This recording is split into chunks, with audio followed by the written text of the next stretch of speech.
Hi friends, ఎలా ఉన్నారు?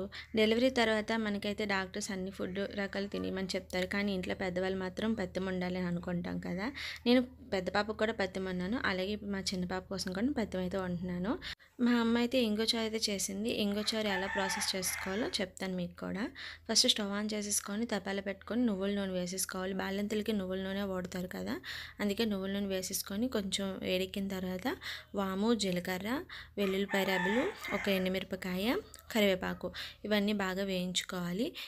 మొద్దింగువ ఉంటుందండి, పొడి కాకుండా మొద్దింగువ వేసేసుకొని వేయించుకోవాలి. ఆ తర్వాత తగినన్ని వాటర్ వేసేసుకొని బాగా మరిగించుకోవాలి. ఇందులోనే పసుపు ఇంకా గడ్డలుప్పు వేసేసుకోండి. సాల్ట్ కంటే గడ్డలుప్పు వేసుకుంటే మంచిది. వేసుకొని బాగా మరిగించుకోవాలి. ఇంకో విషయం ఏంటంటే, ఇంగువ పొడి కాకుండా మొద్దింగువ వేసుకుంటేనే బాగుంటుంది. అలాగే మొద్దింగువ కరగదు. బాగా మరిగిపోయిన తర్వాత మనం అన్నంలో వేసుకుంటాం కదా, అప్పుడు ఇంగువను తీసేసి చారు మాత్రమే వేసేసుకోవాలి. బాగా మరిగించుకుంటే సరిపోతుంది. వేడివేడిగా ఉన్నప్పుడు తింటే చాలా బాగుంటుంది. మీరు కూడా ట్రై చేయండి. వీడియో నచ్చితే సబ్స్క్రైబ్. Thanks for watching.